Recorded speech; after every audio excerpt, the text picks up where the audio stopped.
Good evening. Yes. Before we officially call the meeting to order, I will just run through our agenda as we get started on, this is our second regular meeting of this term, but it is our first one here in Council Chambers, and our first one welcoming Ward 2 Councillor Danielle Spang. Welcome, Councillor Spang. Nice to have you here at the official seat. Kim is here from BevCam, although he's not in the normal BevCam booth, he's over here.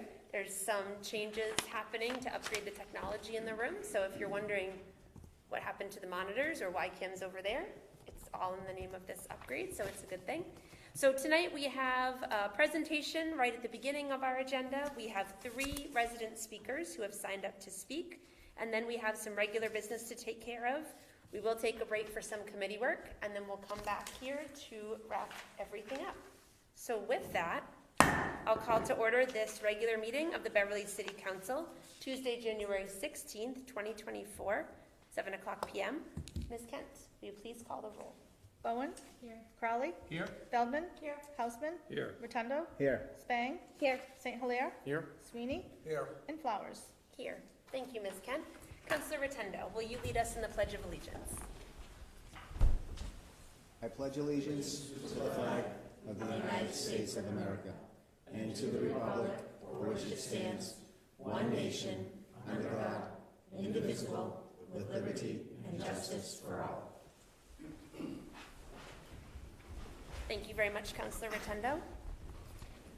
We'll jump right into our agenda with our presentation, and that is from Mr. Rich Benevento, Chair of our Parking and Traffic Commission, here to give us the annual update from that commission. Thank you very much, Mr. Benevento. It's nice to see you again. Good to see you also. Thanks for having me in. This has become a regular tradition to come and address the council, talk a little bit about what the commission does, who we are, why we're there, the things we do, the things we don't do, all of that. So again, thank you for having me in, and congratulations to the new councilor. So the makeup of the commission, as you may or may not know, there are 2 city council citizen appointees. There are 2 mayoral appointees. We have a representative from the Beverly Chamber of Commerce. And then we have various city departments. So we have public services, police department, fire department, and planning department. So it's a pretty good group of professionals. And our members include myself. I think this is my 15th year as the chair of the Parking and Traffic Commission. It's like that saying, you know, every time you try and get out, they drag you back in. So, but happy to do it. Our vice chair is Darlene Wynn from the Planning Department. And then we have Traffic Sergeant Dana Nicholson, who's on the commission as well. Captain Jacob Kraling from the Fire Department. Commissioner Collins from Public Services. And then Dana Morton from the Beverly Chamber of Commerce. And our, she is the representative from the chamber. And then we have Jonathan Salt, who is also a member of the Beverly Bike Committee, and he was a great addition to add. He was a mayoral appointee. We have 2 vacancies, actually. We have a mayoral vacancy, and we have a city council vacancy, and it would be great to fill those 2 seats. I would ask the council, and I would ask the mayor the same thing, is if you are considering a candidate, that at least myself, let us know, to make sure that although well-intentioned, we bring something to the commission. Everyone with a driver's license is a traffic engineer, we know that. But it would be good to round out the commission with some expertise. I actually know there's some Mass DOT folks that actually live in Beverly, and I had talked to one of those folks at one time. But it would be good to get the commission rounded out and have a full complement on the commission. That'd be great. As I said, we have a great collection of folks.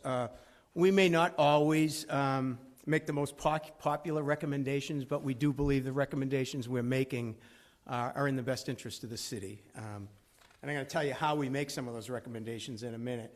So the role of the commission, primarily our role is advisory. We advise the planning board, we advise all of you. We help the planning department and the Department of Public Services and the mayor's office and the city council. We help to get to decisions relative to parking and traffic. One of the things I think it's important to also mention is traffic. We think of traffic as just cars driving down the street, right? It's a little bit more than that. The city has an adopted complete streets policy. So traffic is really, what that represents is all roadway users, right? So it's not only vehicles, but it's pedestrians, it's cyclists, and it's transit. And so when we're making our decisions, we like to keep all of those things in mind, because that is all part of traffic. It's like, I like food. Well, it's a very broad category, traffic, right? So those are kind of the things that we think about.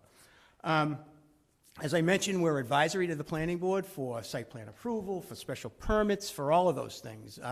And I want to thank the planning board and the ZBA, for that matter, for referring a lot of these things to the commission. We take those things very seriously. As I mentioned, we're advisory. Doesn't mean that any of those boards or even the council has to necessarily take our recommendation. We hope that you would, because we put a lot of thought into it.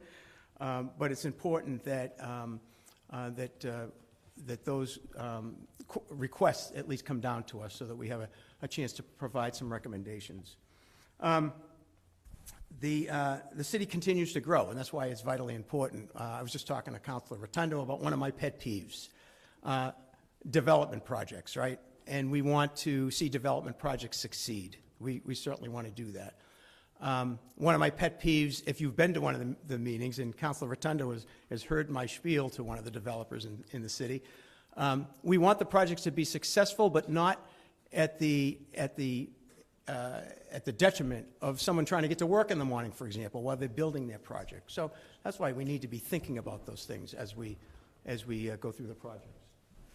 You're fine, because someone's running it. Okay.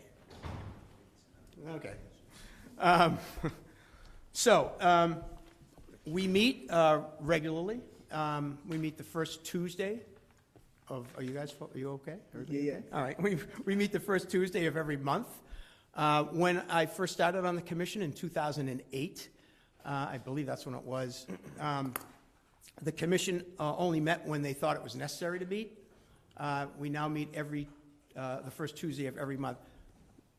The only time that might be different is if it's a Monday holiday. We might not meet on that Tuesday, or election day and things like that. But Darlene Wynn, our co-chair, has published our calendar for this year, so you can see when we meet. And we love to have the council come and join us for a meeting when you have something in your area. We have some guidelines. The first one is the MUTCD, the Manual on Uniform Traffic Control Devices. I bring that all the time. I hate carrying it up the stairs. As a matter of fact, we don't even use the book anymore. This is the document. Everything is in here, from traffic signals to crosswalks to signs to you name it. It's in this document. They just came out with the 11th edition. We've been waiting for it for about 4 years. Federal Highway just submitted this to everyone back in December. But we've been waiting for it for a long time. As I said, we will defer to this all the time. It's a federal document. In addition to that federal document, we have the Massachusetts amendments to the MUTCD. And these amendments will never diminish any of the requirements in the manual, but in some cases, they'll make them more stringent. So for example, good example that you might see, how often do you see stop for pedestrians and crosswalks state law? Seen that one, right? That's not the law in Massachusetts. It's yield to pedestrians and crosswalks. So it's things like that that you'll find in this document that are a little different than the manual itself. The manual is used to regulate, warn, and guide.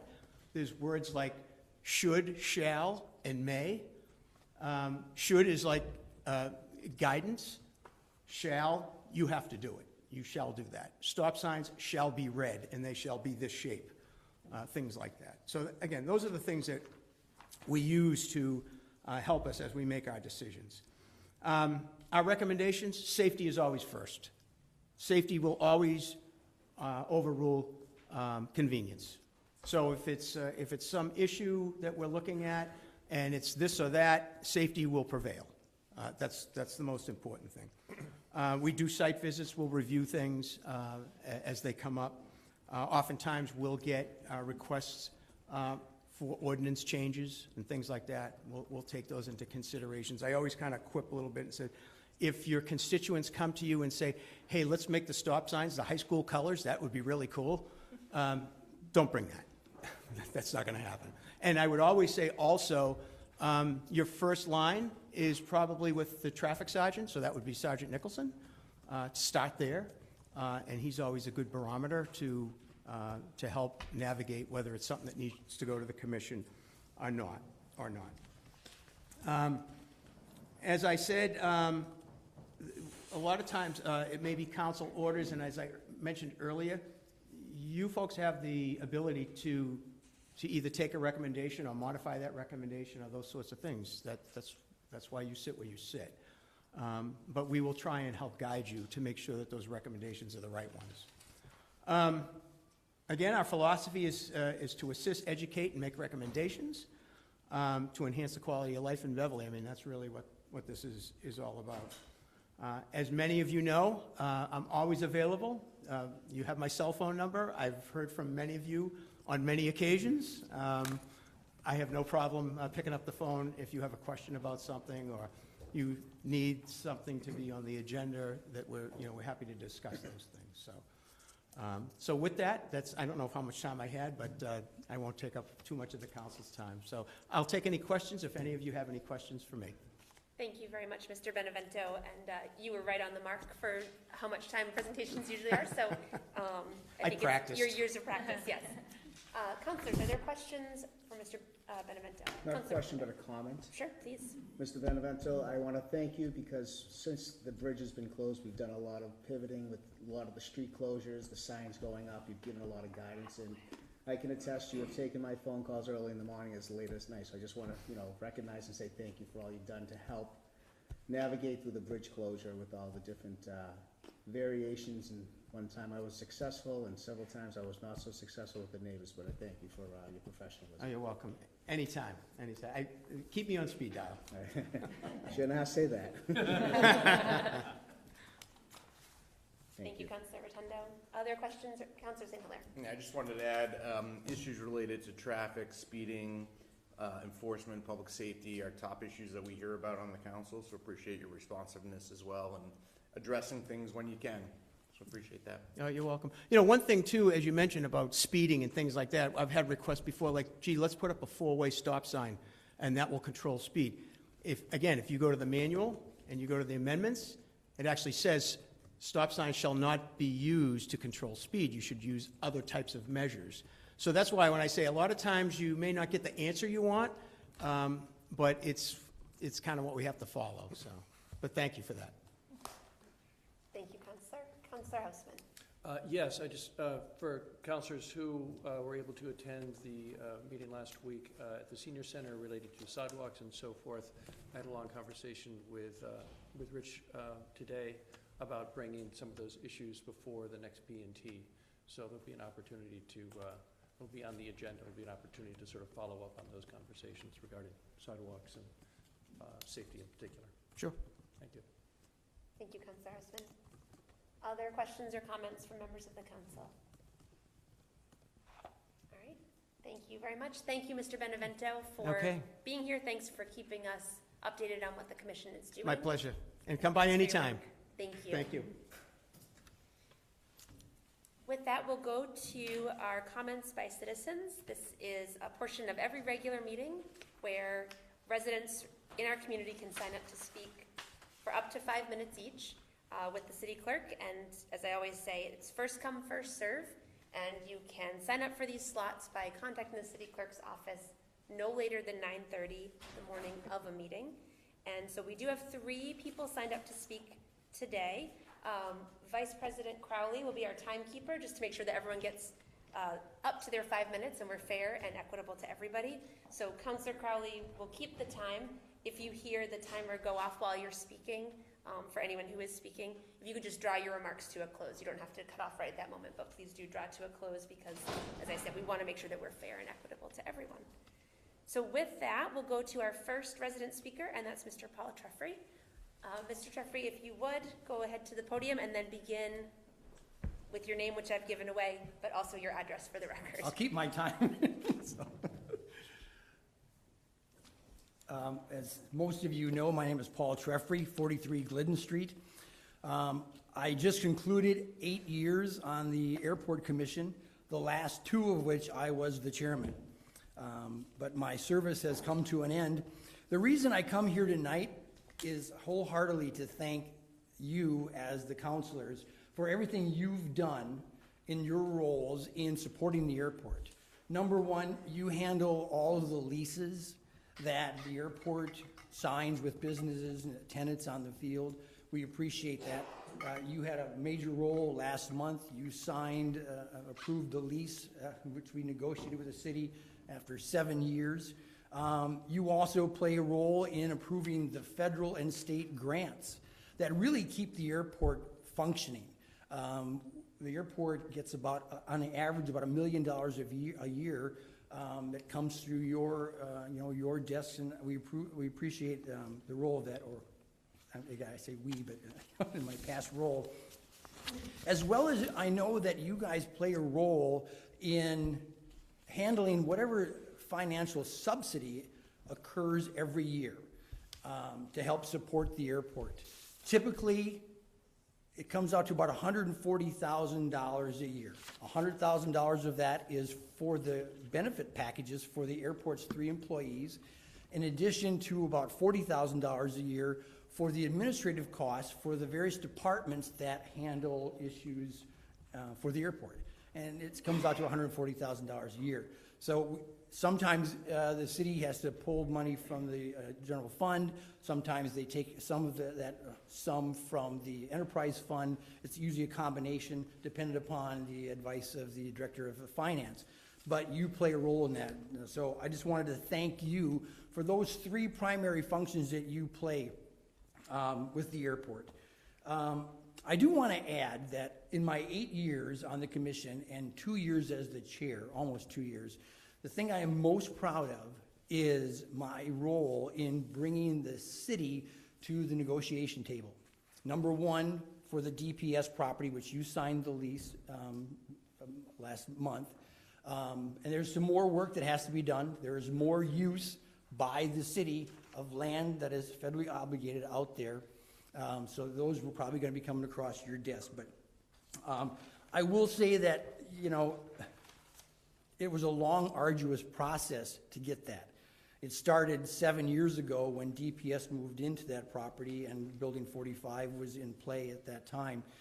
But 4 previous airport chairmen, in addition to 3 previous airport managers, attempted off and on with various difficulties to get that lease signed. I'm very happy. The small role that I played in bringing the FAA in, and they took over the process. It took them to step in. I realized that my role in bringing the FAA into the table to sit down and negotiate, and I tell you, the airport spent $30,000 on legal fees for outside, our legal counsel of Anderson Krieger. I don't know what the city paid for their outside legal counsel, but I fully understand that my role probably played a part in me losing my seat on the airport commission. But for me, it is a price well worth paying to hold your government and your city elected officials accountable for meeting federal obligations and doing what is right by the airport. The airport has new leadership. They just elected a new chairman and new vice chair last meeting, so they're in good hands. I do want to say that, again, I want to thank all of you for everything you guys do for the airport. There's more work to be done out there.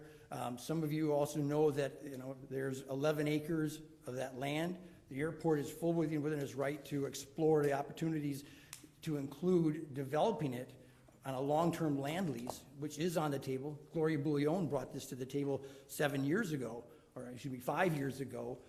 She wasn't able to get anywhere with it. I picked the banner up again and pursued that course of action, which the commission is still pursuing to this day. We spent $9,500 on getting environmental testing done. So that is something you may see in the future. And I see my time is done, but again, I came here to thank you for everything you guys do for the airport and for the entire city. So thank you very much. Thank you very much, Mr. Treffry. And I should have mentioned at the beginning, just for those following on BevCam, that this portion of the meeting, you won't see back and forth their comments. with the residents who are speaking, but as I always say, even though it's not a back and forth commentary portion of the meeting, it's really important to have resident voices, and we appreciate when you all come and bring your comments and spend your time, and it does help to inform our conversations as a council. And Mr. Jeffrey, thank you for your 8 years of service as well. Many, many volunteers make up our boards and commissions and committees. We just heard from Mr. Benevento as well, but it's appreciated, everyone who gives their service, so thank you. Thank you. Our second speaker who's signed up this evening is Carol Rain. On the agenda, it said somebody else. Oh, thank you. Originally, Bob Mason, and then Bob withdrew his spot, and Carol has signed up for his spot. Thank you for that, Ms. Kent. So Carol, if you would please begin with your name and address for the record, and then you also have up to 5 minutes to address the council. Thank you. I'm Carol Rain. I live at 27 Pratt Avenue. And I know most of you on council. I've come to you with problems at different times. You've always been really helpful. Tonight, I'm going to be asking you to do something that's not your job. And before I come to that, I want to repeat a quote that Mayor Cahill used yesterday at the Martin Luther King celebration when he read one paragraph from the letter from Birmingham jail. There was, you know how when you hear something multiple times, different times, something will stand out to you? So this was a sentence that screamed at me when I heard it. Groups are more immoral than individuals. Think about that.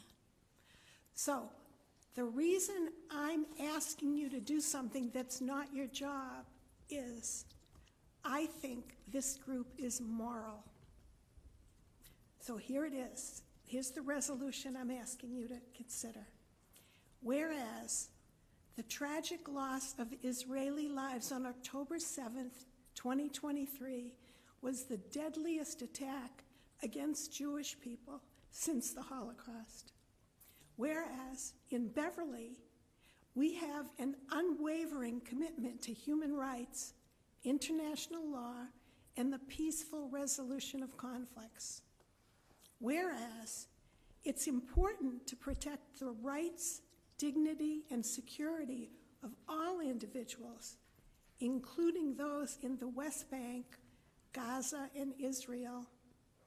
Whereas the civilian casualties and the plight of hostages in Gaza has caused deep concern around the world. Whereas anti-Semitism and Islamophobia are rising locally and in America, whereas we in Beverly support policies and programs that restore our moral status in the world by promoting human rights and democracy, whereas we in Beverly share a commitment to restoring U.S. leadership in international institutions such as the United Nations, we ask that Beverly resolves to contact our congressional representatives and the White House to speak out, calling for a ceasefire in Gaza. Thank you. Thank you very much, Ms. Rain, for being here with us as well. Our third speaker is Ms. Lorinda Visnick. Ms. Visnick, if you as well would begin with your name and address for the record, and then you too have up to 5 minutes to address the council. Thank you, Madam President. Lorinda Visnick, 39 Middlebury Lane, here speaking as a private resident not authorized to represent the schools or the school system in my role as school committee member. As we gather here in this place, we acknowledge and honor the original indigenous inhabitants of this land, the Nomcog and Pawtucket bands of the Massachusetts tribal nation, which continues today through membership of the Massachusetts tribe. We acknowledge their ancestral and continued connection to the land. We also recognize our obligations to this land to better environmental care and stewardship, to which the indigenous people who care for it have long called us. As we work towards diversity, equity, and inclusion, we acknowledge the importance of lifting up and inviting in many voices, including those of Indigenous people, and of including those voices and perspectives in our discourse, in our decision-making, and in our actions.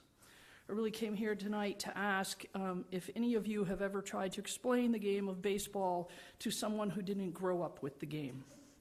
For example, if you were a batter and you foul off a pitch, it's a strike. That is, unless you already have 2 strikes, in which case it's nothing. But wait, there's another wrinkle. Regardless of the count, if your foul ball is caught by someone, it's an out.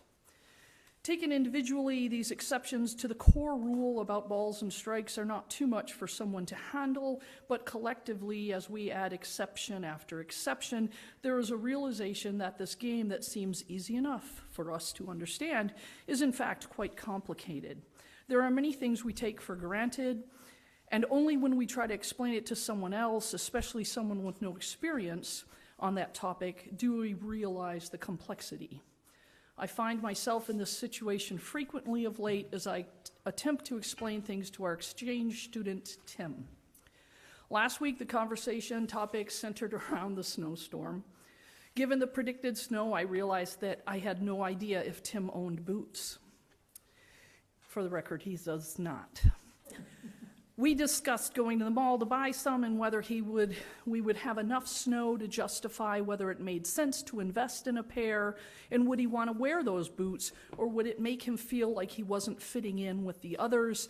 And I'll just remind you, as a 18-year-old, especially an exchange student, fitting in is incredibly important and not to be overlooked. But one of the reasons I explained to him that he should have boots is that his walk to the bus stop would be on sidewalks which would most likely not be cleared of snow. And so last week, Tim experienced his first ever school delay, a delayed opening. And with that snow and the delayed opening, for the first time, I drove him to the bus stop. And sure enough, as we drove to the bus stop, we saw other students walking to the bus stop in the middle of the road because the road had been plowed, but the sidewalks were full of snow. The need to explain these kinds of things to Tim that I have taken for granted is what inspires me to come here this evening, and it is apropos that it snowed again today, given that I had signed up to come tonight and speak on the ordinance that requires that residents clear their sidewalks of snow. I wonder if the average resident realizes we have this ordinance. Though Mike Collins calls me personally, I'm sure, to remind me of the parking bans, no one calls to remind me to clear my sidewalks or to clear the fire hydrant that's in front of my house. And with the snow this morning, I drove Tim to school and we talked about the rule, the state level rule to clear the snow and ice off your car before you drive. Tim asked, how is it enforced? And I said, you get a ticket, and we talked about carrots and sticks, which was a whole nother rat hole of cultural exchange. And then we went back to talking about the sidewalks, and he asked how that was enforced. And my answer was, seemingly it's not. And then he asked about renters and what happens. And so there's all these things that I've just taken for granted that I really don't know the answers to. And I thought, what if you live on a corner? Residents who live on a corner are especially hard hit by the actions of the plows, and is it reasonable to expect those residents to adhere to the ordinance, regardless of whether it's enforced or not, or how it's enforced? Huge piles of snow accumulate on the corners, and so although as a city we are working diligently to clear the roads, in doing so we are putting homeowners and walkers at an incredible disadvantage. Not only do the sidewalks have the natural snowfall, they have this extra heavy wet snow plowed off the street. And what makes this set of circumstances even worse is the fact that many school bus stops are located at a corner. So I appreciate that we have a public works department that is dedicated to snow removal. I also appreciate that some sidewalks get cleared by the little bobcat machine that has the snow blower on the front end. However, when the plows pile snow onto the corners, 2 problems are created. One is that our curb cutouts get filled with snow and our non-able-bodied people are unable to navigate them. And similarly, these pictures were taken on Wednesday, a day after warm temperature and a lot of rain. Here's a bus stop that still has a huge pile of snow on it 2 days after the snow event. So I don't want to just come here and complain. I want to add some ideas how we can fix this. In particular, the reverse 911 could be used to remind residents of the ordinance, but I heard my timer go off. And so I have a few other ideas, and I will email these pictures and my ideas to the council in hope that we can improve the city for especially our students waiting at the bus stops and our non-able-bodied people who need those curb cutouts. Thank you. Thank you very much, Ms. Visnick, and thank you for your willingness to send your ideas and also the pictures that you had brought to the council. If you send them to Ms. Kent, then she can make sure that the council receives them. Thank you very much to all our resident speakers for your time, for being here, and for adding your voices to our meeting. It's much appreciated, as I mentioned. You all are welcome to stay with us for as much of our meeting as you would like. You're also free to leave at any time that you would like, so don't feel like you have to stay here, but you are very welcome to. I do just want to take a moment as well, since we started our meeting, and just mention with us this evening also is our city solicitor, Stephanie Williams. Thank you very much, Solicitor Williams, for being here. We will go now to acceptance of minutes of previous meetings, and we have 9 sets of meeting minutes that we can approve this evening. Thank you very much to our assistant clerk, Ms. Dixon, for working on those minutes and getting those ready for us. We have our Legal Affairs Committee meeting September 18th, 2023. And since we have so many sets of meetings, I'll take them individually. Is there a motion to approve that set of meeting minutes? Second. All those in favor? Aye. Thank you. That carries 9-0. There are minutes from our regular city council meeting September 18th, 2023. Is there a motion to approve? Second. All those in favor? Aye. Thank you. That carries 9-0. Minutes from our Legal Affairs Committee meeting December 18th, 2023. Is there a motion to approve? Second. All those in favor? Aye. Thank you. That also carries 9-0. Minutes from our regular city council meeting December 18th, 2023. Is there a motion to approve? So moved. Second. All those in favor? Aye. Thank you. Carries 9-0. We have minutes from our Legal Affairs Committee meeting October 2nd, 2023. Is there a motion to approve? So moved. Second. All those in favor? Aye. Thank you. Carries 9-0. Minutes from our regular city council meeting October 2nd, 2023. Is there a motion to approve? So moved. Second. Councilor Houseman, were you? I was want to comment voting or- in favor. You're ahead of me. All those in favor? Aye. Thank you. That carries 9-0. We knew Councilor Houseman was in favor. Minutes from our Legal Affairs Committee meeting October 30th, 2023. Is there a motion to approve? So moved. Second. All those in favor? Aye. Carries 9-0. Thank you. With great enthusiasm from that side of the table. Minutes from our regular city council meeting October 30th, 2023. Is there a motion to approve? So moved. Second. All those in favor? Aye. Thank you. And finally, minutes from our regular city council meeting January 2nd, 2024. Motion to approve. So moved. Second. All those in favor? Aye. Thank you. Carries 9-0 as well. Ms. Kent, let's go to communications from His Honor the Mayor, please. Order number 17. Dear Honorable City Council, I respectfully request that you approve an appropriation consisting of an authorization to borrow to replace the Beverly Public Library heating and cooling system. Enclosed is an update on the infrastructure project to replace the library's failing HVAC system with a ground source heat pump system and improve the building envelope to increase its performance and confront for patrons and staff. This update includes a description of the project scope, budget, and benefits of a GSHP system, Schedule A.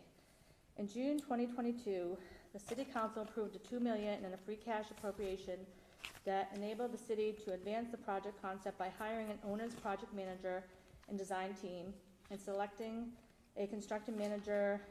The project team has worked throughout this time to refine a design and budget for a significantly more comfortable, clean, energy-powered library. The proposed HVAC system provides a superior heating and cooling experience and yields substantial operational and energy savings. This design element, the on-site use of fossil fuels from the existing gas-fired heating system while also reducing overall electricity consumption, offering a significant reduction in energy usage, Project aligns with the city's commitment to reduce our carbon footprint and outlined in the city's 2021 Resilient Together Climate Action and Resilient Plan. It also equips the facility to serve as the city's designated heating and cooling center during periods of extreme weather, which will be relied upon by the community for years to come. There's a project scope, and there's many other parts of this letter that I'm not going to read. The project team will provide further details on the project life cycle costs, analysis, and cost reduction strategies during a public hearing set by the City Council on February 5th, 2024. Adhering to the proposed schedule, needed materials and equipment can be ordered upon City Council approval, hopefully allowing construction to begin in summer 2024 and can be completed by the end of 2024. I kindly request your careful consideration of this proposal and your support in taking action on this matter at your February 5th, 2024 meeting. I am confident that the project will have a positive and lasting impact on the Beverly Public Library and the community it serves. Sincerely yours, Michael P. Cahill, Mayor. Thank you. Please refer that to the Committee on Finance and Property. And I did want to mention, for anyone following along, as Ms. Kent noted, there is a significant long project scope in this letter that she did not read out loud. But any members of the public who would like to see it, it is online with this agenda, or you can contact the clerk's office and you can read this letter in its entirety. Order number 18. Dear Honorable City Council, I am pleased to inform you that the City of Beverly has been awarded 2 earmarks in the FY24 Massachusetts State Budget from the Mass Department of Conservation and Recreation. The earmarks were originally $200,000 to support renovations at Simon and Gage Street Parks and $75,000 to support recreation and area improvements. Both earmarks were reduced by 50% by Governor Maura Healey in January 2024 due to reduced tax revenues, which resulted in a significant budget shortfall. The earmark funding will be used to support our Parks and Recreation Department as required by the legislative text below. 2810-0122, special projects relating to the Commonwealth State Parks and Recreation areas that not less than $100,000 shall be expended for the renovation of parks located on Simon Street and Gage Street in the City of Beverly. 2810-0122, special projects related to the Commonwealth State Parks and Recreation area not less than $37,500 should be expended to the City of Beverly, Mass. For recreation area renovation and improvements. Mass General Law, Chapter 44, Section 53A requires both City Council and Mayor approval before any grant, earmark, donation, or grant or gift to the city can be expended for their prescribed purpose.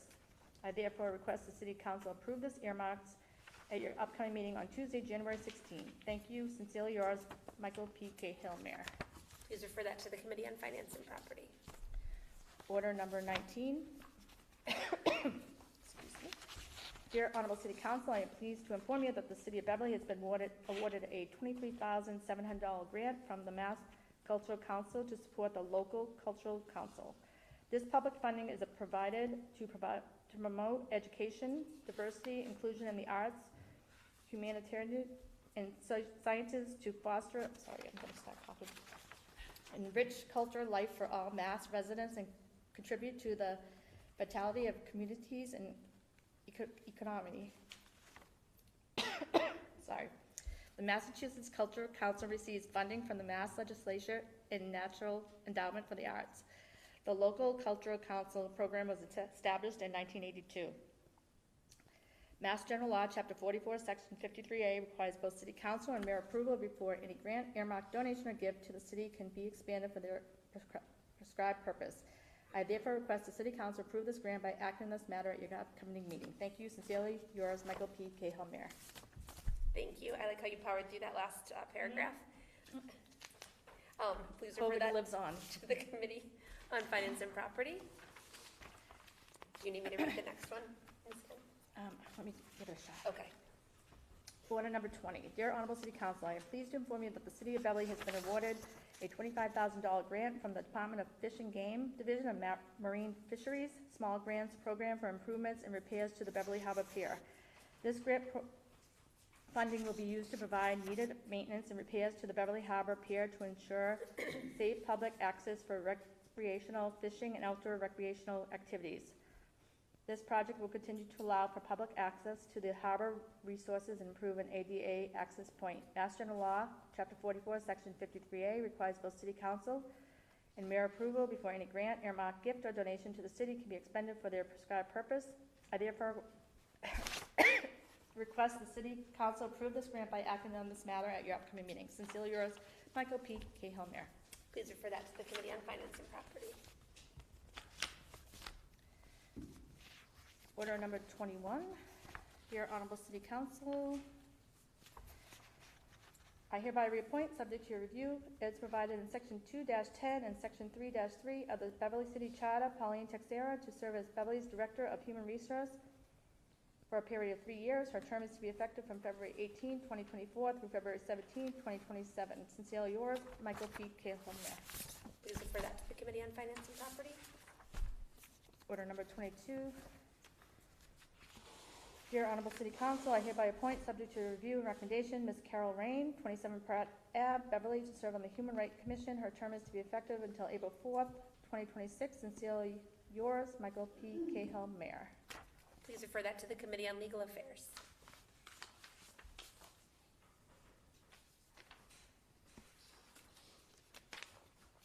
Order number 23, Dear Honorable City Council, I hereby reappoint, subject to review and recommendation, Mr. William Loud, 18 Pearson Street, Beverly, to serve on the Beverly Golf and Tennis Commission. His term is to be effective February 1st, 2024 until February 1st, 2027. Sincerely yours, Michael P. Cahill, Mayor. Please refer that to the Committee on Public Services.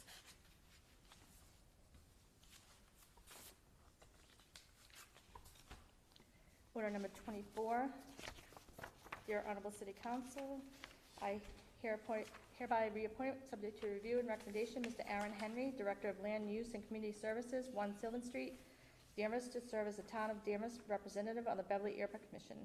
His term is to be effective until December 31st, 2027. Sincerely yours, Michael P. Cahill, Mayor. Please refer that to the Committee on Public Services. Order number 25, Dear Honorable City Council, I hereby appoint, subject to review and recommendation, Mr. Mario Tricami, 45 Whitney Ave, Beverly, to serve as the Parks and Recreation Commission representative on the Open Space and Recreation Committee. His term is to be effective until August 31st, 2027. Sincerely yours, Michael P. Cahill, Mayor. Please refer that to the Committee on Legal Affairs.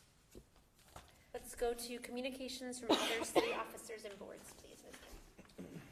Order number 26 from the City Clerk, a request for approval for the March 5th presidential primary in-person early voting hours at City Hall. Thank you. Councilors, I've entertained a motion to approve this order number 26 on the floor. So moved. Second. Is there any discussion? All those in favor? Aye. Thank you. That carries 9-0.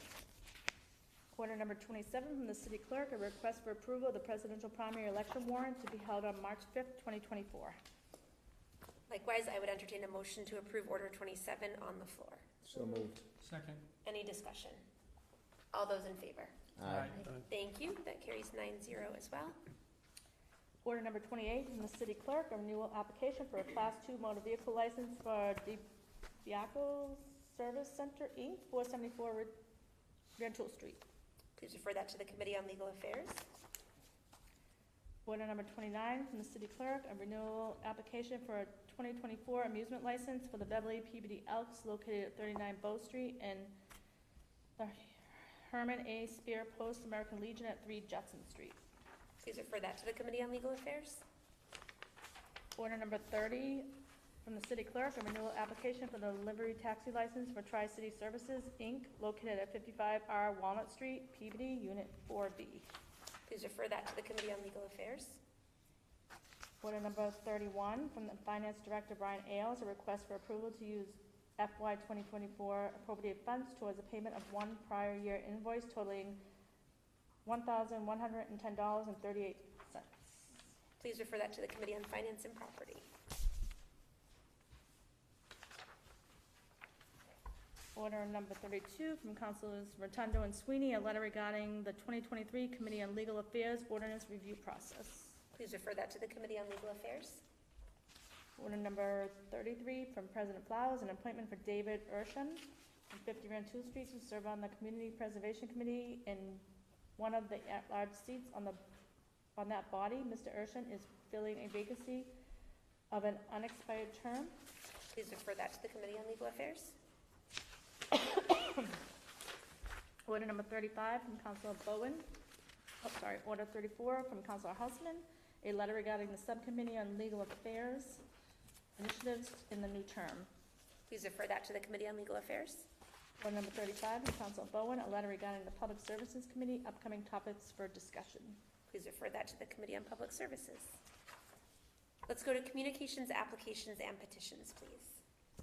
Order number 36 from National Grid, a petition to install a gas main in Carver Street from an existing main in Carver Street to the main replacement on Gregg Street, as well as a gas main in Kernwood Heights connecting two mains. Please refer that to the Committee on Public Services.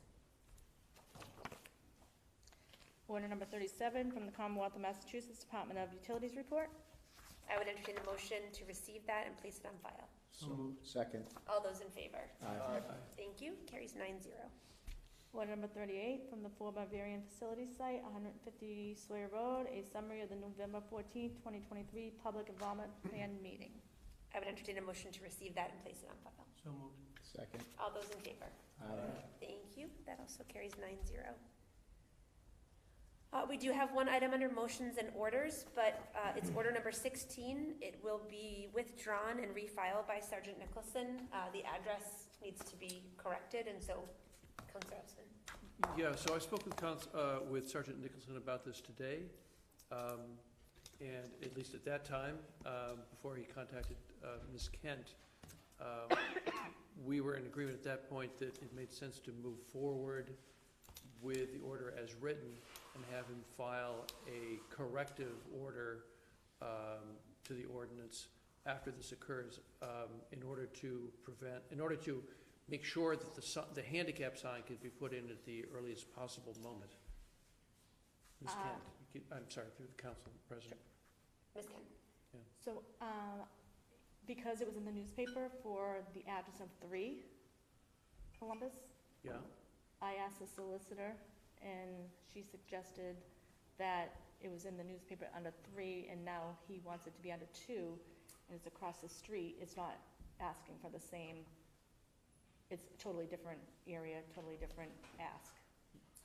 yes, the So- sign was gonna go across the street from 3, but the order that is in place could be approved, and he suggested the DPW could put it in place with corrective paperwork to follow, so that the resident could have a handicap sign more promptly than having to wait for this to go all through the process again.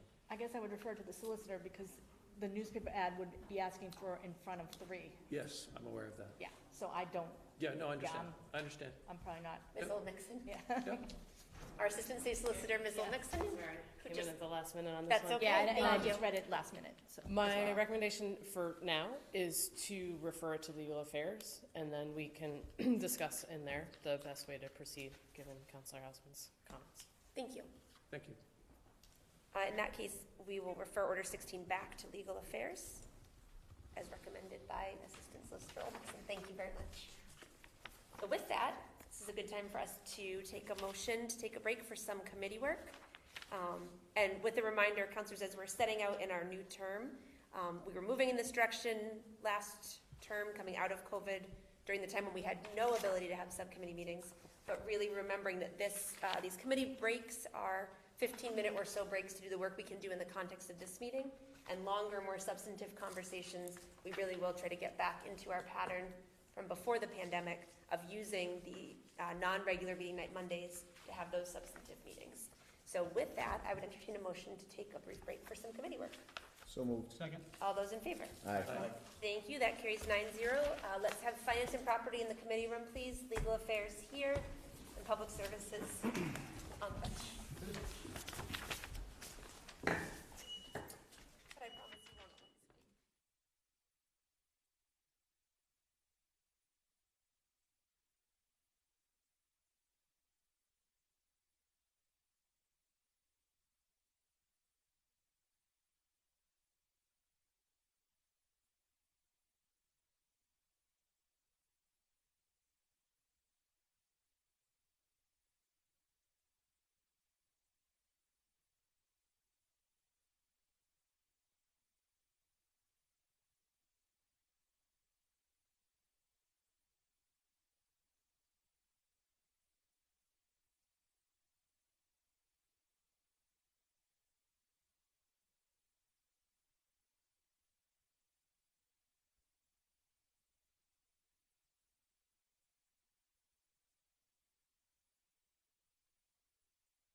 order, Committee on, I almost said Finance and Property. Committee on Legal Affairs. Good evening and welcome to the new term. So I am going to start with, bear with me for just a moment.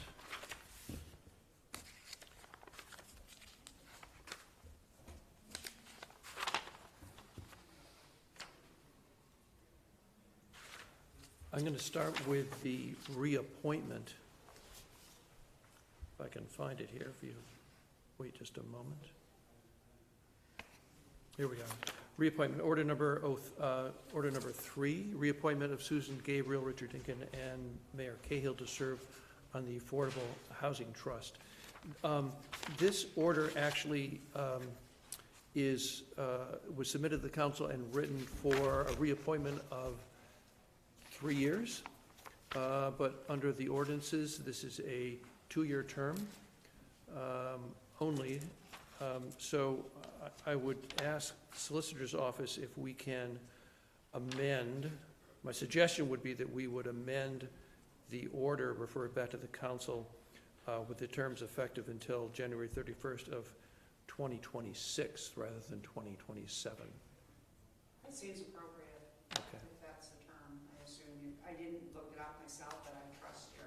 Yeah, and I've got the printout here. I so. believe you.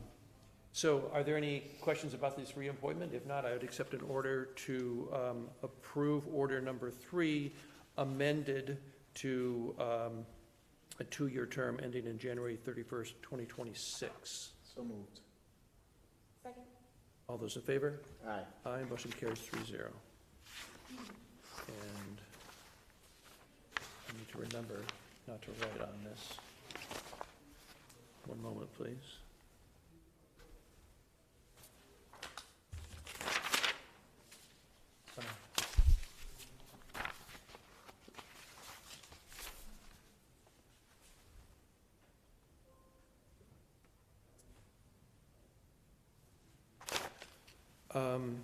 Next item on our agenda is Mr. Muse, who's been extremely patient in waiting for us. Come on up, please. So Mr. Muse has been appointed to serve on the Economic and Community Development Council. Good evening. Come on up. Don't be shy. All right. First time. That's quite all right. So thank you for your willingness, interest to serve the city as a volunteer. As you've taken the time to come before us, why don't you just tell us a little bit about yourself and give the subcommittee members an opportunity to ask any questions they might have. Sure.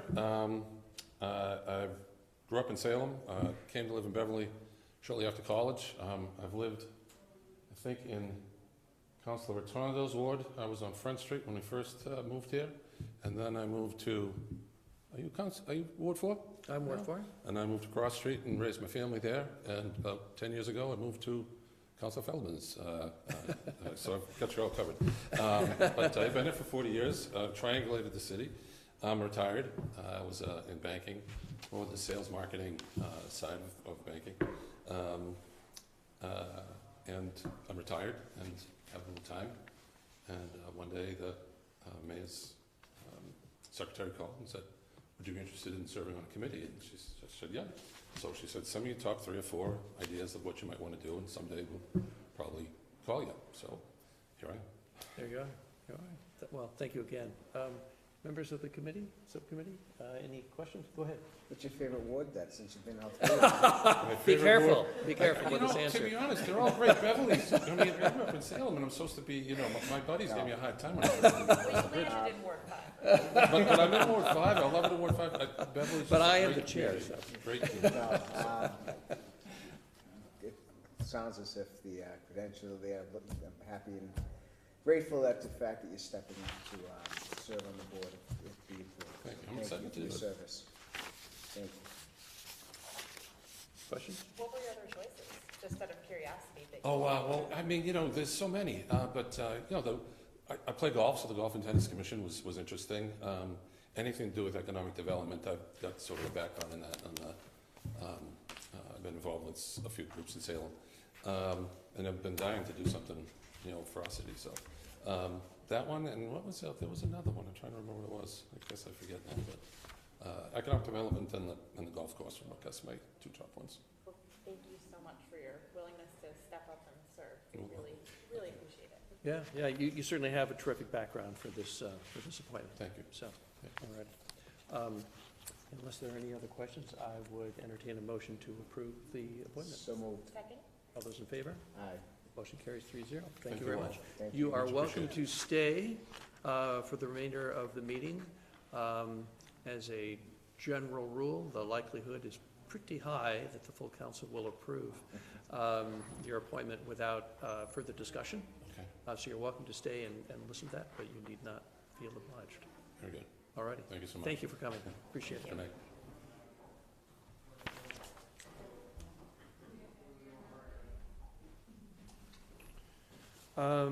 I'd like to next take up appointment of Carol Rain, order number 22. Oh, excuse me, we have to wait 7 Yep. days for that. Sorry. No, it's quite all right. Take up the renewal application for a Class 2 motor license for Tobacco's Service Center. As it's been a couple of years since I've been on the, Legal Affairs, if you could just refresh my memory, and for Council Feldman, who also has, I don't believe, served in Legal Affairs before? You have? Okay, first. So I'm a relative newbie then, in this regard. All of these applications for license renewals have already been reviewed through a whole process of various city departments, including the, please correct me, about the review process that brings these before us, and the appropriate role for legal affairs in these reviews. So, in looking at the ordinance, the applications, I believe, are approved by the chief of police, and the applications are received by the city clerk. That's all I can tell from looking at the ordinances. Okay, thank you. If you could stand by. Councilor Rotundo, you've been through this very recently. What would be the experience you had the last term in terms of reviewing these? Typically, if there's any red flags from the police department, they would bring it to our attention and be reviewed. We did have an instance on one of the licenses in the past.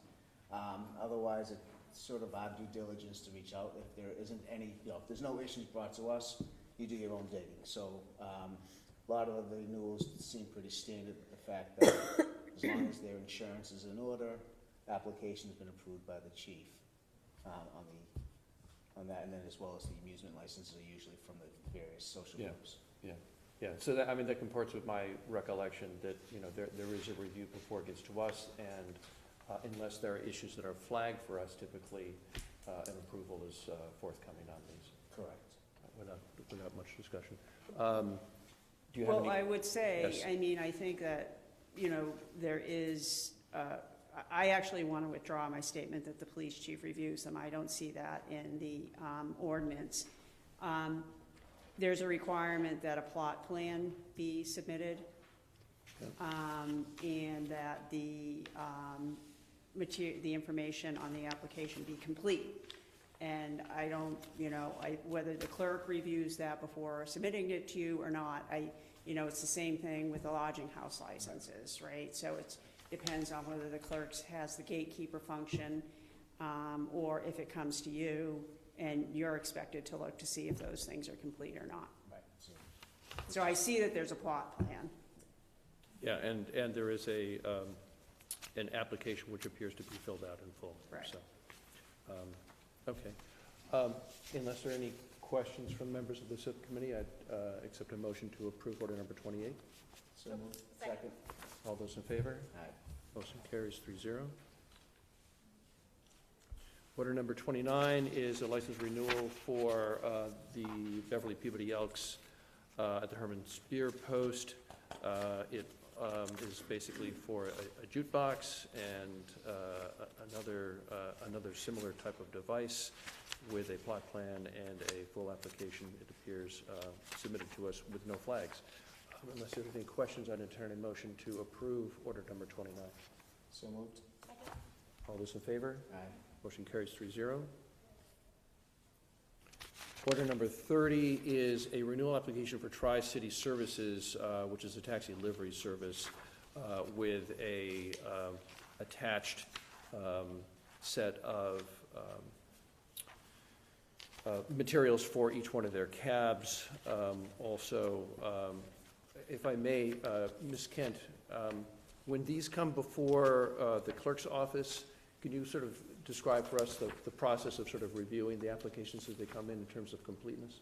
So they go to Christine, the assistant city clerk, and we make sure they have insurance, that the plates match the registration, and that a lot of times they'll switch the plates on us, so we wanna make sure that they match from last year, and that they don't just switch the plate. Everything goes with what we have from last year that was approved. The registration matches, the amount of, they're asking for matches, if there's anything different, things like that. Okay, all right, thank you. And red flags, we contact them. Yeah, and is there, so I noticed from the end of last term, there were 3 conditional approvals of, I believe, rooming houses, that sound about right, Councilor Rotundo? And so there is a process for bringing before us any issues. I do not see a plot plan attached to this, but it wouldn't seem to be appropriate for a Not for taxi. delivery. Yeah, so unless there are any questions from members of the subcommittee, I would entertain our motion to approve order number 30. Second. All those in favor? Aye. Motion carries 3-0.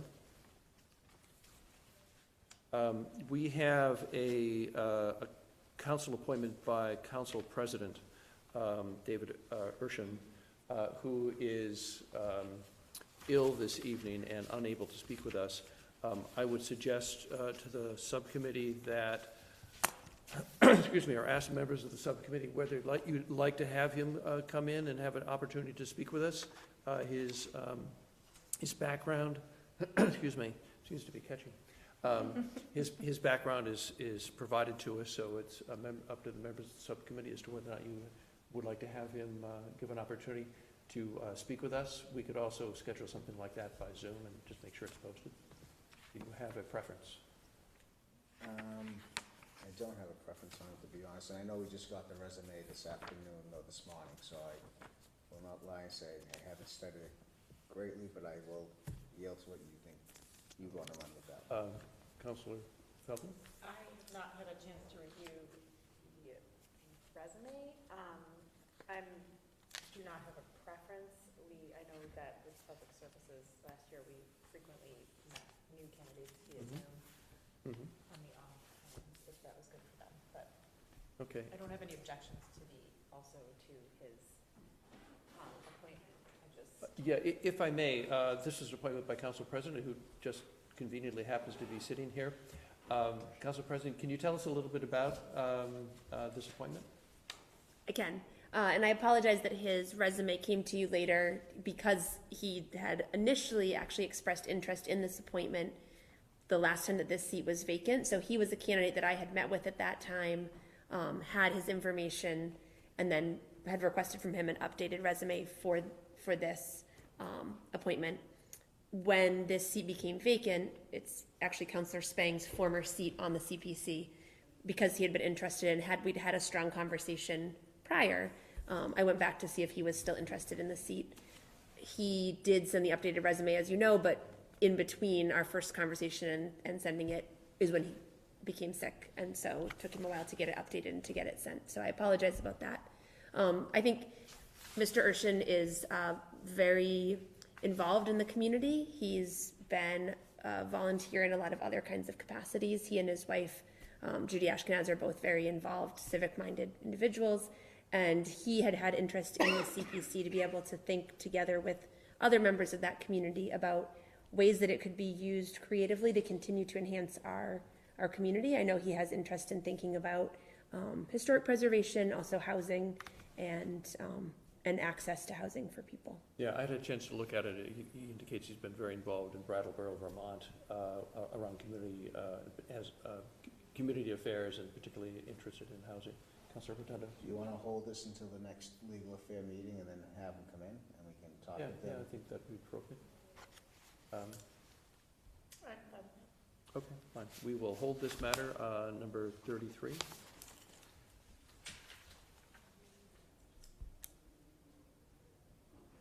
Mr. Chair, can I just add that I think Mr. Urshan will not be surprised by that. He intended to be here tonight, and then because he couldn't, had said he would Sure. make himself available.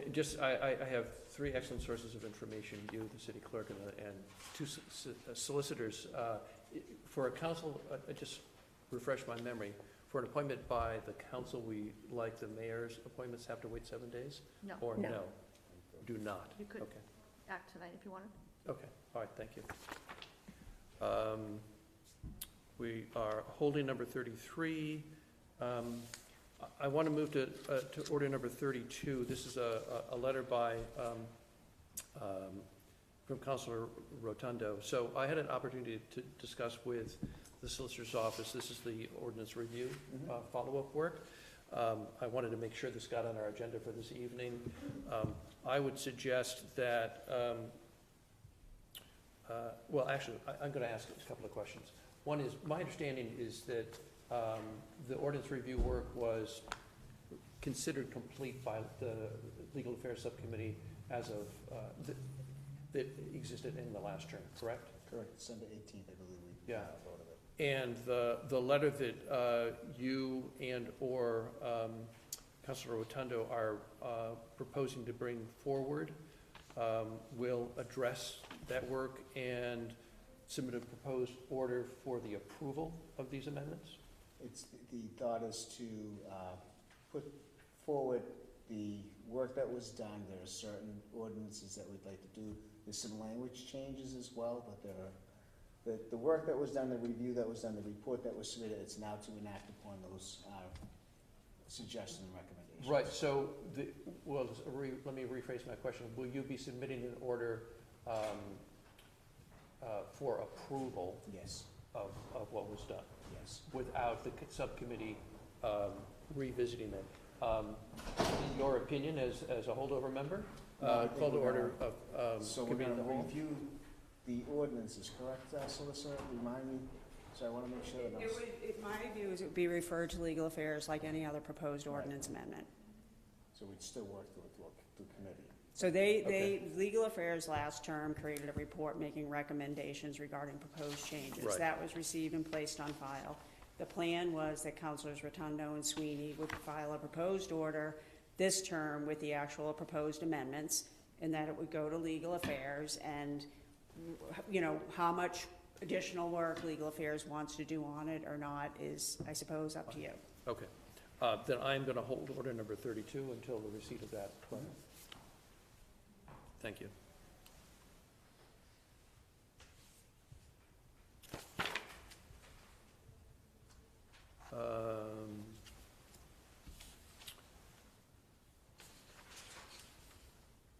And then I want to be mindful of the time. I don't intend to elaborate on my letter that talks about things that I'm interested in working on. But I just encourage you, if you want to sort of get something on our docket, Councilor Bowen had a different approach to doing sort of the same thing, which is basically everything on our jurisdiction. We can meet and let's talk about it and try to prioritize it. I think this is a little bit more tailored in terms of specificity of the public notice. But let me ask you a question, each of you. Are you interested in doing something like this so that we can have sort of preliminary conversations on legal affairs about things you're interested in doing? Or do you want to sort of just rest on what I submitted and we can talk about these things at our leisure? Let's go with what you're asking, let's speak at the leisure with the fact is you have the letter there. There's a broader range of subject matters that are within the legal affairs purview to discuss. Okay, yeah, so this is sort of the things that I want to do at some point, that I want to work on, I should say. At some point, I'll bring forward some more, fuller proposals to sort of knock around with subcommittee members for discussion at that point. I see the city solicitor has approached and maybe would like to make a comment. Yes, if I may, Mr. Chair. I think it's fine that Order 34 has been submitted and is generically been referred to on the agenda as proposed initiatives for the upcoming year or 2 years. And I think it's fine for the council or the Legal Affairs Committee to talk at a high level about wish lists and to-do lists and things you'd like to do. I think if there comes a point where somebody wants to introduce a proposal that is specific to any one of those subject matters, I think compliance with the open meeting law would dictate that that actually be specifically put on the agenda. I don't believe that the letter would give somebody sufficient notice that there's going to be an in-depth discussion about anything that might generically be referred to in the letter. I'm going to hold this. I did anticipate commentary. I was in touch last week with the Attorney General's office to try to come up with something crafted along these lines, and I'm happy to talk with your office sort of offline about. I'm happy to talk about it here. Well, I'm not sure that I agree, Okay. but with your interpretation of based on the advice I got from the AG's office, about whether or not something more full-throated would have to be submitted in writing rather than referring to this letter. Well, I think that, for example, if you propose to introduce a proposed ordinance regulating nip bottles, I don't think anybody looking at the agenda tonight with respect to Order 34 would know that the council is taking up an ordinance proposing to regulate nip bottles based on the description that is currently on the agenda. If the average member of the public looked at the agenda and read the description, which is quite specific on well, topics. Let's look. Yep.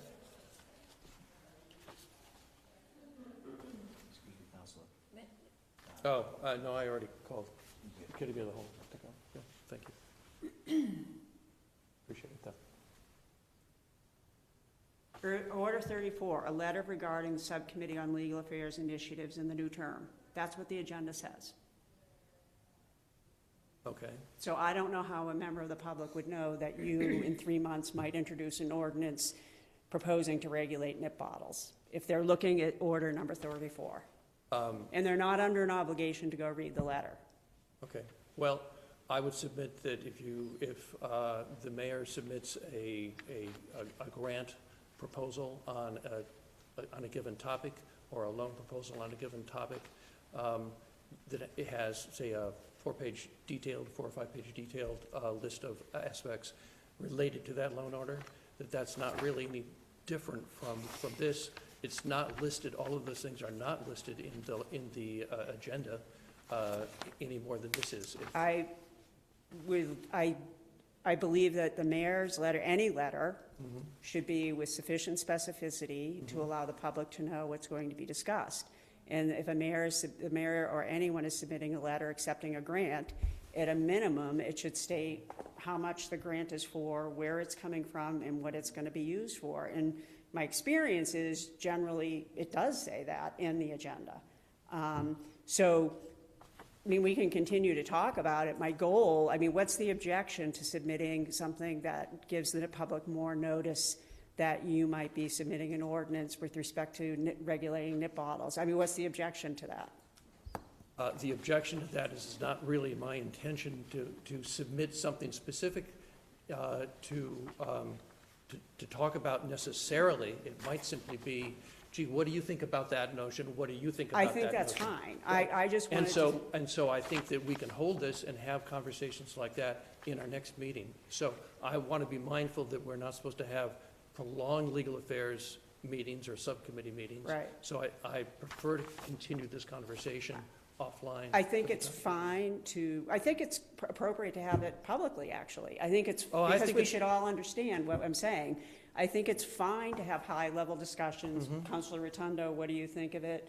Councilor Feldman, what do you think of it? I thought I heard you say you were going to be bringing forth a more specific proposal regarding some of these things, and I think that if you get to that point, I think that's the point at which if you have a more formulated proposal or more detail, I think at that point, to really give the public notice that there is going to be a more detailed discussion about it. I think it's in compliance. I think to comply with the open meeting law, certainly the spirit, and I think the letter would require a more detailed filing. I don't think it's a problem to have high-level discussions about what's in the letter. That's what this letter is intended to do, and if there was some specific proposal that I would be bringing forward, it certainly would be in writing, so I don't think we disagree. Okay, well then I misunderstood what you were saying, because I thought you said you were bringing something forward and you would discuss it under the auspices of that letter. At some point, I imagine that will happen, because these are the things that I have an interest in working on. Well, then I'm not understanding what you're saying. That if there is some specific proposal, Yeah, that I would be bringing it in writing Okay. before the council. okay, But this letter is intended to have sort of general, high-level I conversation. agree with that. Okay, so I believe we're in agreement. Okay, I think we are now, yes. Okay, thank you. So Okay. I'm going to hold this matter, and we can bring it up at a later date. That's order number 34. And mindful that we still have one more, I guess we do not have another subcommittee, or do we? I think they're all back. We do not. So if we can deal with this briefly, I'm going to. Otherwise, I'm going to schedule a subcommittee meeting for next Monday. Order number 16, the handicap sign. So I had an arrangement with Sergeant Nicholson for him to subsequently submit a corrective ordinance so that this constituent could get a handicap sign more quickly. Is there an objection to that from the solicitor's office, or would that be acceptable? So the general rule would be that you could amend an ordinance on the floor. My particular concern with this, as I spoke with the clerk just before the meeting started about this issue, was that the notice was for parking by 3 Columbus. Yes. And the expectation is that the handicap sign would be at 2 Columbus, which is across the street. 2 or 4, yeah. First of all, I don't know that there actually is a 2 Columbus, so it would be. Okay, I think it starts Whatever, at 6. whatever is the most adjacent, even numbered address across the street. The problem is that there isn't one. It's the house across the street actually has a Cabot Street address. So that was also one of the problems, was how it's identified. So my concern was with the notice to the neighbor across the street, that Okay, they fair might enough. not have received notice. Yeah. So while an amendment can happen, Mhm. that was the concern that I had, that it wasn't fair notice. So so I mean, I brought this to his attention, as did Councilor Spang, that the ordinance as written really wasn't workable because that side of the street is no parking. Yeah, I also saw that there's a Yeah, so there are fire hydrant. problems. So, There are yeah. problems with this. Yeah. So without dragging this discussion out, unless you can give me a quick answer that says it's fine to proceed as is, given that, well, let me ask you this. Would the neighbor across the street have received notice of this, other than through? The normal newspaper and agenda means is how they wouldn't have received a notice in the mail. I'm going to hold this for further discussion with Sergeant Nicholson and your office to try to figure out the best way to proceed. Okay. Okay, thank you. I would entertain a motion to adjourn Committee of the Whole. So moved. And a motion to adjourn Subcommittee on Finance or Property. Legal. Sorry, So after 2 moved. years. Legal Affairs, thank you. All those in favor? Aye. Aye, we are adjourned. Take one of your PhDs.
Tim, I think we're ready. All right. All right, I will call the full council back to order, and we'll go to reports from committees, please, Ms. Kent. Yes, we have about the microphone.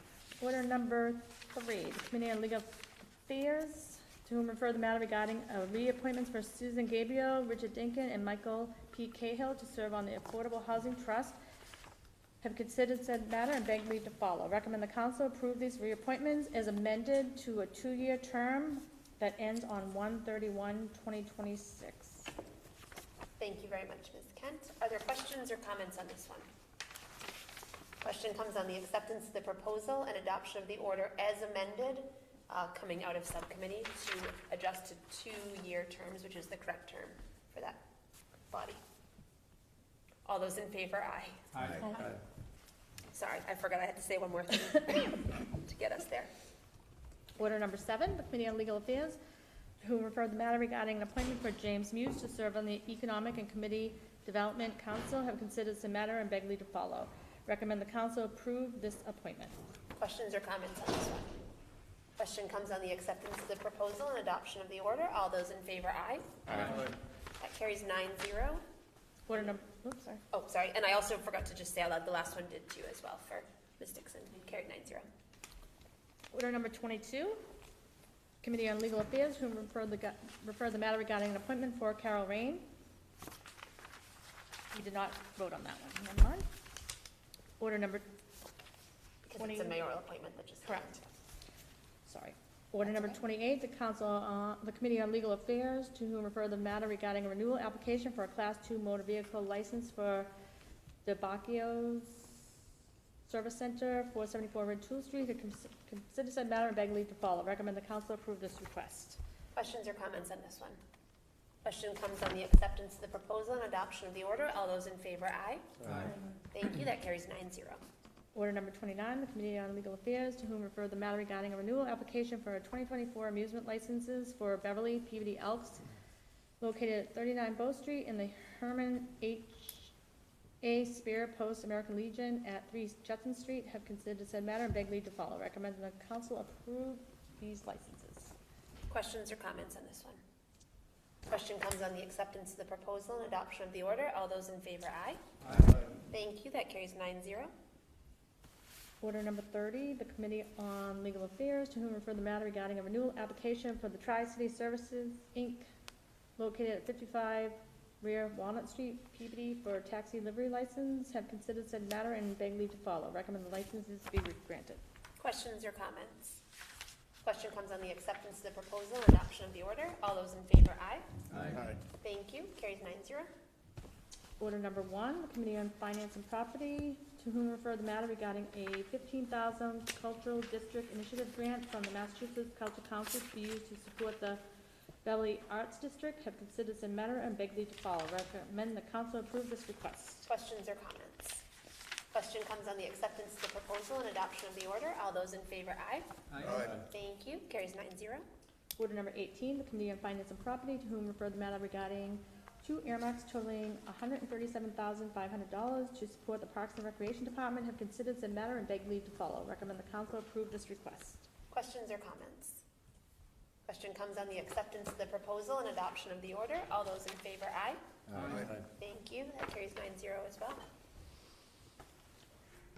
Order number 19, the Committee on Finance and Property, to whom refer the matter regarding a grant for $23,700 from the Mass Cultural Council to support the local Cultural Council, have considered said matter and beg leave to follow.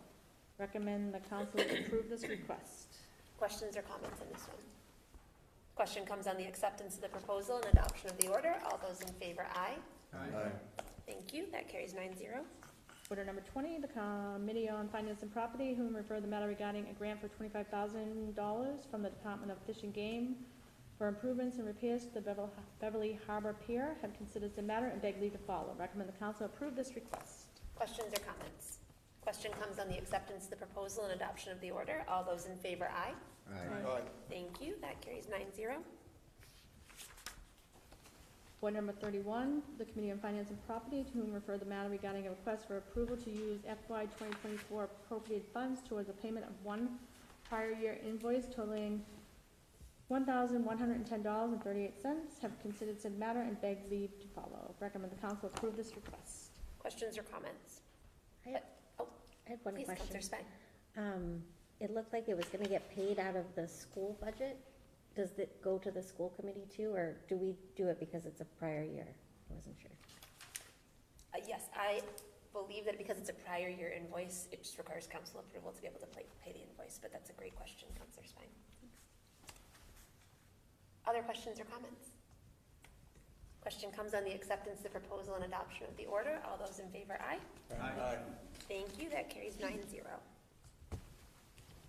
Order number 2, the Committee on Public Services, to whom refer the matter regarding a reappointment for David Gendall to serve on the Salem Beverly Water Supply Board Advisory Committee. Have considered the matter and beg leave to follow. Recommend the council approve this reappointment. Questions or comments? Question comes on the acceptance of the proposal and adoption of the order. All those in favor, aye. Aye. Thank you, that carries 9-0. Order number 4, the Committee on Public Services, to whom refer the matter regarding reappointments for Kevin O'Reilly, Margaret Altman, Mary Farrell, Marshall Hanley, and Ivy Mahan to serve on trustees of the Public Library. Have considered the matter and beg leave to follow. Recommend the council approve these reappointments. Questions or comments on this one? Question comes on the acceptance of the proposal and adoption of the order. All those in favor, aye. Aye. Thank you, that carries 9-0. Order number 5, the Committee on Public Services, to whom refer the matter regarding an appointment for Barbie Papalias to serve on the Waste Reduction Committee. Have considered the matter and beg leave to follow. Recommend the council approve this appointment. Questions or comments? Question comes on the acceptance of the proposal and adoption of the order. All those in favor, aye. Aye. Thank you, carries 9-0. Order number 6, the Committee on Public Services, to whom refer the matter regarding an appointment of Edward Hurak to serve on the Commission on Disabilities. Have considered the matter and beg leave to follow. Recommend the council approve this appointment. Questions or comments? Question comes on the acceptance of the proposal and adoption of the order. All those in favor, aye. Aye. Thank you, that carries 9-0. Order number 36, the Committee on Public Services, to whom refer the matter regarding a petition to install a gas main in Cardwood Heights. Have set a public hearing on February 5th, 2024 at 8 p.m. Questions or comments? I would entertain a motion to approve that recommendation to set that public hearing for February 5th at 8 p.m. So moved. Second. Thank you. All those in favor? Aye. Thank you, that carries 9-0, so we'll hold that public hearing at our next regular meeting, February 5th at 8 o'clock p.m. And that is it. Order 35, are we keeping that? Yeah. All right. Thank you very much, Ms. Kent. Thank you very much, councilors, and thank you to, we did just approve a lot of appointments and reappointments to boards and commissions, so thank you to everybody who was reappointed or appointed today for your willingness to serve in those capacities. And as you heard earlier, there are openings on the Parking and Traffic Commission. One of those is a council appointment, so if folks are watching BevCam and are interested, you can reach out to the city clerk's office and express your interest, and we'll be able to talk about it from there. Are there other announcements from the council? Councilor Houseman? Yeah, it passed by us because it went to receive and place on file, and I don't have my agenda with me, but I think it might be order number 34, which is the DPU approval of municipal aggregation. So just a quick note that this is something that the city filed some 2 or 3 years ago and has been waiting for it to occur. It is a big step for the community in terms of moving forward towards clean energy transition to enable the city to provide the option for people to get their electrical energy from sources at a greater percentage than is required by state law, and at the same time stabilize electrical prices in a way that you would not get through your typical national grid contract. So it's a big step forward for the city as well as for the Commonwealth in that endeavor. Thank you very much, Councilor Houseman. I think anyone looking to go back and find it, it's order 37, I believe. I know you don't have it in front of you, but if people are looking to find that and read it in more detail. Thank you very much, Councilor Houseman. Are there other announcements or reminders from the council? All right. Our next regular meeting will be, as we just heard, on February 5th. 7 o'clock PM, and we do have an 8 o'clock public hearing that we just set. And with that, I would entertain a motion to adjourn. So moved. Second? All those in favor? Aye. Thank you very much. That carries 9-0. We are adjourned. Thank you. Have a good night.